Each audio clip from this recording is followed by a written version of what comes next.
Consciousness, चेतना हर जगह है। Consciousness is everywhere. लोग कहते हैं क्या पत्थर भी कॉन्शियस हैं? देखो, मैं आपको एक चीज बताता हूं कि कॉन्शियसनेस जो है ना, वो हर जगह मौजूद है। लेकिन कुछ चीजें ज्यादा कॉन्शियस है, कुछ चीजें बहुत कम कॉन्शियस हैं। जैसे जड़ होती हैं, कुछ चीजें रिजिड होती हैं। जैसे ह्यूमंस है, इंसान है। इंसान सबसे ज्यादा कॉन्शियस पर्सन है। उसके बाद एनिमल्स आते हैं। एनिमल्स भी कॉन्शियस है, बट ह्यूमन लेवल के नहीं है, क्योंकि ह्यूमंस का कॉम्प्लेक्स नर्वस सिस्टम होता है। एनिमल्स का भी होता है, लेकिन वो मैंने बताया कि उतने ज्यादा नहीं है। ह्यूमंस चीजों को सोचते हैं, समझते हैं, डिप्रेशन में जाते हैं, एंग्सियस है, एंजाइटी में, वो इंक्वायर करते हैं, वो ट्रुथ को, सत्य को जानना चाहते हैं। तो यानी ह्यूमंस बहुत ज्यादा कॉन्शियस हैं। उनके साथ कोई भी चीज हो जाती है, वो बार बार सोचते हैं उस चीज के बारे में। वो मूव ऑन करना उनके लिए मुश्किल होता है। लेकिन एक जानवर के लिए ये चीज आसान होती है। और वो आपने देखा भी होगा कि एक जानवर का, अगर कोई, किसी कुत्ते का कोई बच्चा वगैरह मर जाता है, तो आप उस कुत्ते को दूध पिलाने लग जाओ, तो वो, ये नहीं कि वो अपने बच्चे को देखेगा, वो दूध पीने लग जाएगा या उसको कुछ खाने के लिए डाल दोगे। लेकिन इंसानों में नहीं है। इंसान ऐसा करते हैं कि अगर उनके घर किसी की डेथ हो जाती है, तो वो खाना पीना छोड़ देते हैं, और मतलब उनको सफरिंग ज्यादा चुभती है, वो ज्यादा सेंसिटिव है। अब बात करते हैं कि लोग कहते हैं कि जो पत्थर वगैरह हैं वो कॉन्शियस नहीं है। वो भी कॉन्शियस है, चेतना उनमें भी है। इसीलिए तो इसीलिए तो जो पत्थर वगैरह हैं, जो पहाड़ वगैरह हैं, वो एक दूसरे से टकराते हैं। और टकराकर, आपको पता है पत्थरों का बनना भी बहुत इंपॉर्टेंट चीज है।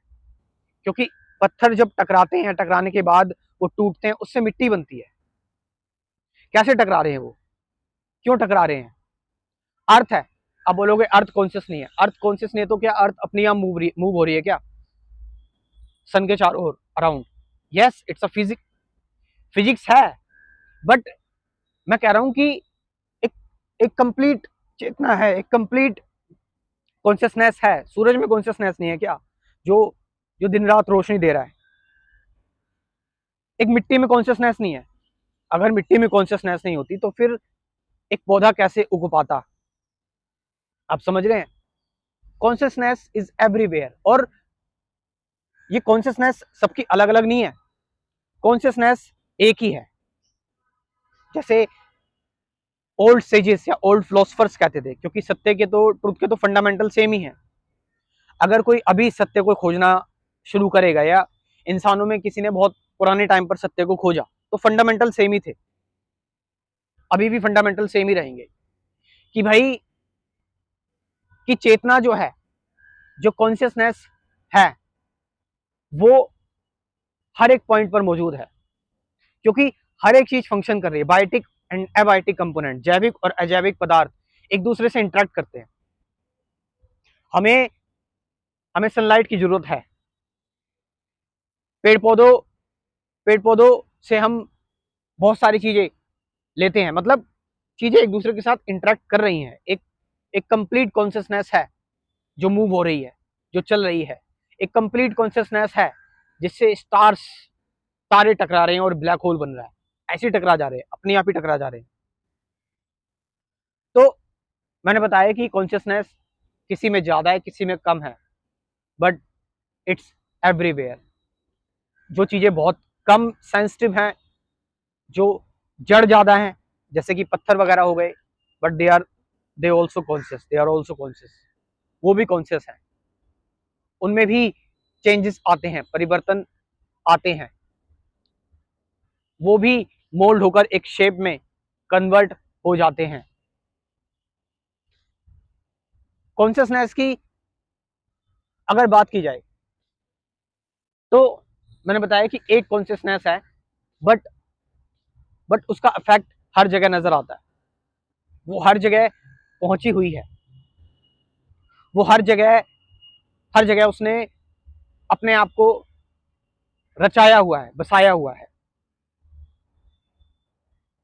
कॉन्शियसनेस कॉन्शियसनेस चेतना जो है, वो हमेशा हमेशा फ्लो करती है एक डायरेक्शन में, कम कॉन्शियसनेस से हायर कॉन्शियसनेस की बीइंग तक।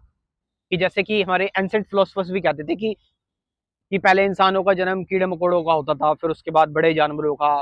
मतलब इंसानों का मैं कह रहा हूँ कि पहले एक एक सेल आई, फिर उसके बाद कीड़े मकोड़े, फिर उसके बाद जानवर, फिर जानवर से इंसान। आप देख रहे हैं कि कैसे चेतना मूव हो रही है, कॉन्शियसनेस कैसे रेज हो रही है, बढ़ रही है। एक एक ऐसी जगह से जहां पर कॉन्शियसनेस बिल्कुल नहीं थी, उसके बाद फिर आगे जैसे बताते कि नॉन नॉन मॉलिक्यूलर जो सब्सटेंस हैं, ऐसे कुछ सब्सटेंस हैं जो ऐसे एलिमेंट्स जिनमें लाइफ नहीं थी, नॉन लिविंग एलिमेंट्स, वो एलिमेंट्स एक दूसरे से मिले, वो तत्व एक दूसरे से मिले, और वो तत्व जब एक दूसरे से मिले तो प्रोटीन बना। प्रोटीन बनने के बाद एक यूनिसेलुलर ऑर्गेनिज्म बना, उसके बाद फिर कम्प्लेक्स ऑर्गेनिज्म बनते चले गए। इसी तरह से एंशिएंट फिलोसफर्स भी यही कह रहे हैं कि इंसान जो है, जो ह्यूमंस है, वो 84 लाख योनियों के बाद एक इंसान का जन्म मिलता है, क्योंकि उसकी चेतना वहां तक तब जाकर पहुंच पाती है, और जब वो उसकी चेतना, उसकी कॉन्शियसनेस कंप्लीट हो जाती है, पूर्ण हो जाती है, यानी यूनिवर्स के साथ, ब्रह्मांड के साथ वन हो जाती है, तो ये अहम ब्रह्मास्मि वाला एक्सपीरियंस, तो फिर वो परमात्मा हो गया, वो इंसान हो गया। दिस इज दी, ये है कॉन्शियसनेस के बारे में कुछ बेसिक चीजें। इसके बारे में और भी बहुत सारी बात की जा सकती है कॉन्शियसनेस के बारे में, बट मैं आपको बहुत ही स्मॉल लेवल पर और बहुत ही छोटे लेवल पर बहुत ही आसान तरीके से बता रहा हूँ कि इसको कोई बच्चा भी समझ सकता है, कोई बच्चा भी देख सकता है कि भाई कि ह्यूमंस बहुत ज़्यादा कॉन्शियस होते हैं, उसके बाद जानवर होते हैं, फिर उसके बाद कीड़े मकोड़े होते हैं, फिर उसके बाद और भी चीज़ें होती हैं। हम लोगों ने तो नाम भी दे रखे हैं कि चंदा मामा, चंदा मामा पृथ्वी को माँ कहते हैं, और अगर हम बात करें, हम पत्थरों को भी पूजते हैं। इसमें कोई कोई इस चीज को लेकर हम ये नहीं कह सकते कि एक अंधविश्वास है, मतलब लोग करते हैं अंधविश्वास के अकॉर्डिंग, बट इसके पीछे कुछ रीजन है कि लोग पत्थरों को क्यों पूजते हैं। हर एक चीज का यहाँ पर देख लो कि इंडियन सिविलाइजेशन में चाहे लिविंग हो चाहे नॉन लिविंग हो, यहाँ पर हर एक चीज का एक अपना महत्व है, क्योंकि हर एक चीज में कॉन्शियसनेस है, चेतना हर एक जगह पर है। एट लास्ट, अगर आप एक्चुअल में इंटरेस्टेड हैं, अपने आप को जानना चाहते हैं, हील होना चाहते हैं और लाइफ को समझना चाहते हैं, स्पिरिचुअलिटी क्या है, मेडिटेशन क्या है, तो इसको लेकर आप मेरा एक कंप्लीट स्पिरिचुअलिटी प्रोग्राम, अध्यात्म की पूर्ण कक्षा ज्वाइन कर सकते हैं, जो कि आपके बहुत ज़्यादा काम आएगी। और मैं चाहता हूँ कि सभी लोग इसको ज्वाइन करें जो भी मेरे साथ जुड़े हुए हैं। कमेंट सेक्शन में मैं अपना व्हाट्सअप नंबर दे रहा हूँ, डिस्क्रिप्शन में भी दे रहा हूँ, वहाँ से जाकर आप इस प्रोग्राम को ज्वाइन कर सकते हैं। Thank you very much.